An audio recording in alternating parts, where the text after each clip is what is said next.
On the 26th of April 1986, near the city of Pripyat in Ukraine, a disastrous catastrophe had taken place. The reactor Unit 4 of the Chernobyl nuclear power plant had broken down, which led to its explosion and subsequently to radioactive contamination of the vast area. In a short period of time, over 350,000 people were evacuated and resettled. A restricted zone was designated around this power plant, which extends to many kilometers. All buildings within this zone, including the surrounding city, were abandoned. At the beginning of February 1987, 9 months after the disaster, a team of scientists from the Moscow Institute of Physics and Technology, which measured radiation in this exclusion zone, received signals that proved the existence of people operating in this area. Also, various unexplained anomalies had been discovered, which could have resulted from a type of radiation previously unknown to scientists. It turned out that near the city of Pripyat, the SWAN Institute was also located here. Its name comes from the abbreviation Syndrome Without a Name, the term given to the group of symptoms that do not occur in any known and catalogued disease. The facility was unofficially conducting a research program on unprecedented and very disturbing neurological and psychological disorders for many years. After the disaster, the institute was omitted during the evacuation operation because it was not included on any map. Only a few people from the USSR Ministry of Internal Affairs knew about its existence, but after the Chernobyl accident, they chose not to perform rescue operations on its territory. Scientists received details regarding the institute's scope of activity from an anonymous person. The facility was top secret and cut off from the rest of the world. People were sent there from all over the globe, and each medical case was unique in its own way. Because of the extraordinary abilities resulting from unexplored and undiagnosed diseases, patients were a threat to the environment. They were caged up and lived in strict isolation. This entire situation was kept secret from people outside the government, other than the few scientists who were made aware of the Institute's activities.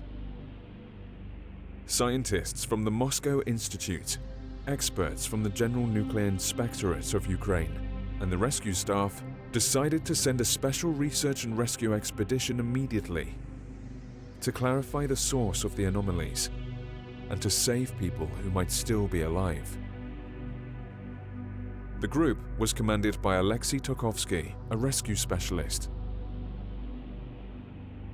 After determining the exact coordinates of the facility, the group reached the place and got inside. However, all people were separated and lost contact with each other in unexplained circumstances.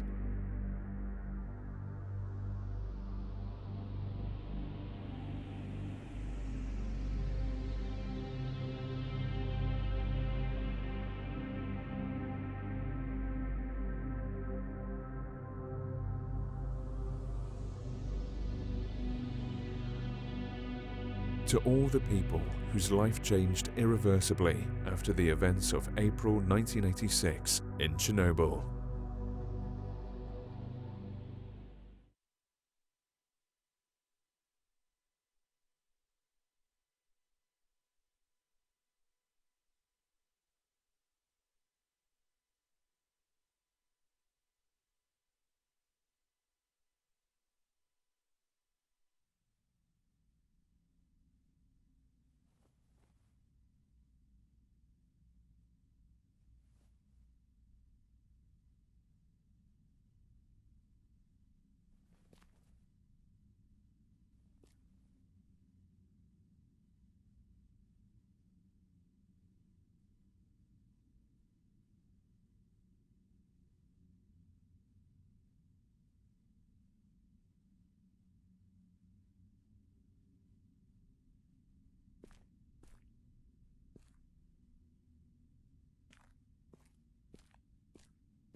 Her medical case was exciting and nightmarish at the same time. 1. I have no idea why, but this monotonous and seemingly funny melody made this woman appear from practically nowhere. 3. It is a contrast of sorts.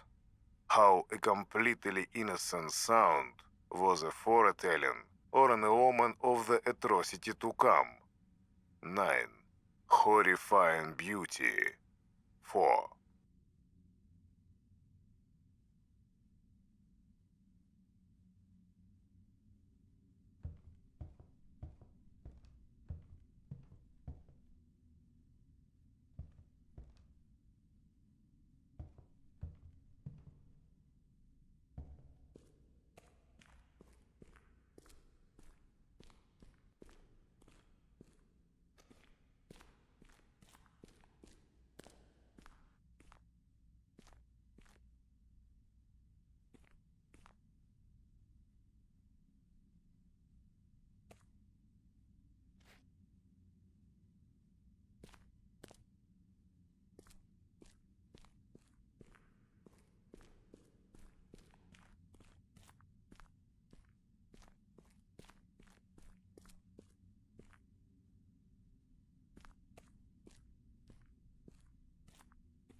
Her medical case was exciting and nightmarish at the same time. 1. I have no idea why, but this monotonous and seemingly funny melody made this woman appear from practically nowhere. 3. It is a contrast of sorts.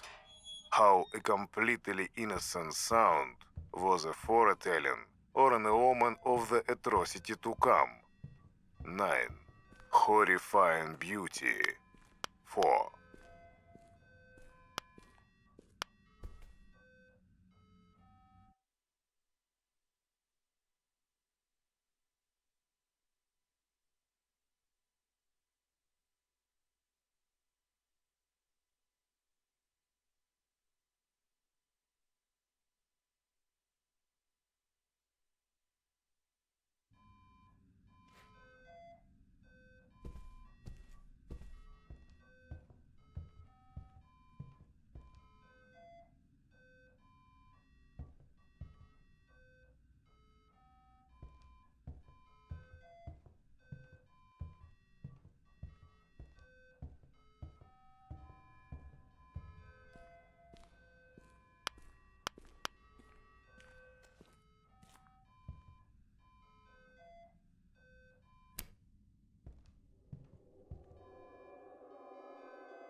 Her medical case was exciting and nightmarish at the same time.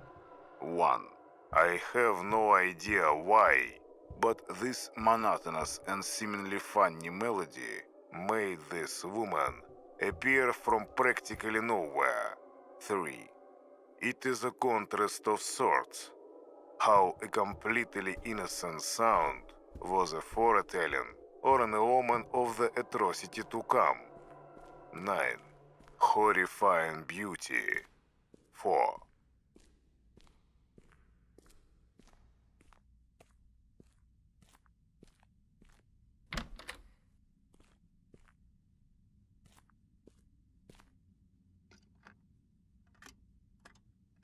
For some time now, the dimensions have been increasing.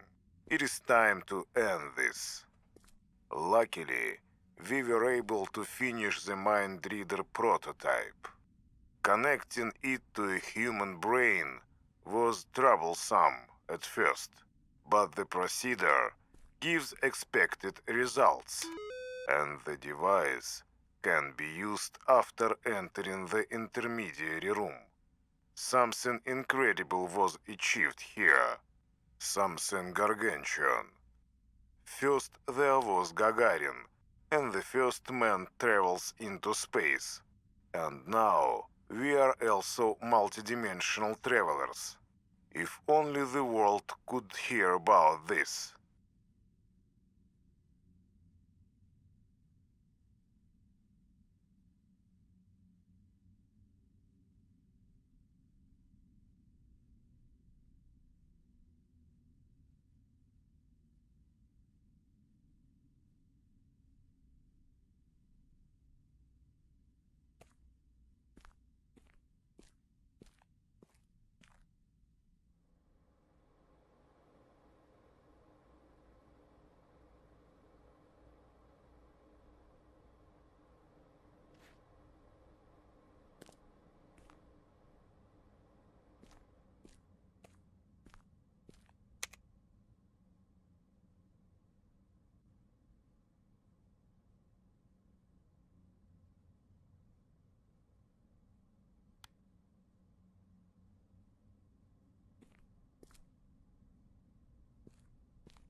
I am an entity born from experiments that had been taking place in this institute. Those who had witnessed my creation called me the SWAN phenomenon. I developed my own consciousness, and I exist trapped between reality and abstract space-time. I was never a regular person, even though I vividly remember the time when I lived free as a human. My condition was incredibly difficult, and no medical doctor could help me. The symptoms increased to such a point, I was becoming a danger to myself and my surroundings.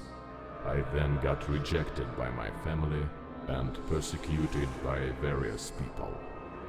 One day, I received a message from a professor who said he was familiar with my case and thought he could try to help me.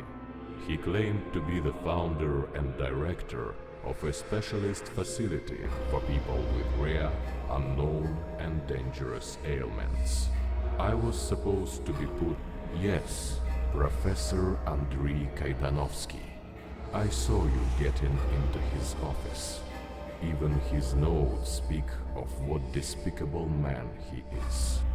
Departure for the Institute was a blessing to me, an escape from a life full of suffering and becoming sicker by the day. Only here was I given a glimpse of hope, a slight shadow of a chance for a cure. For the first time, someone had reached out a helping hand. When I met Kaidanovsky, he was extremely kind-hearted, promising his full involvement in my conditions research, and everything changed when the research has started. I very quickly realized that something else was the main objective here, but it was too late to back out.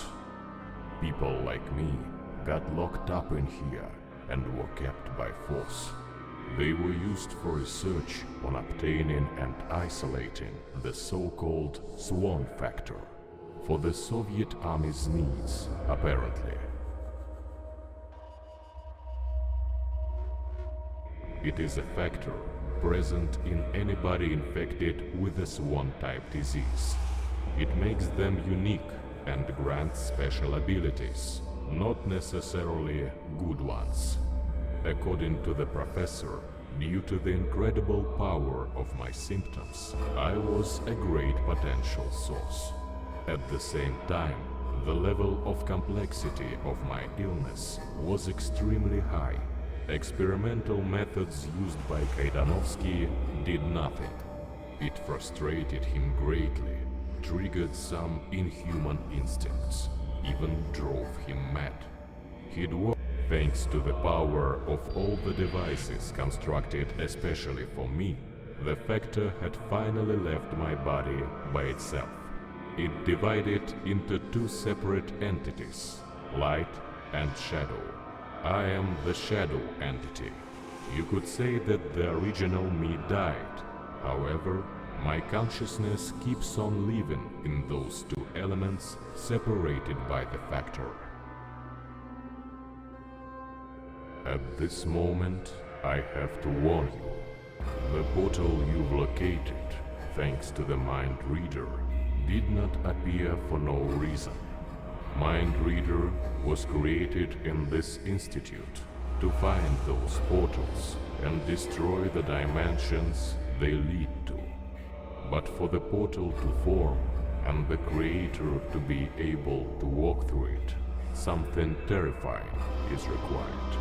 If you have special abilities, it is possible to possess a person's life essence through murder and modify space-time to a point.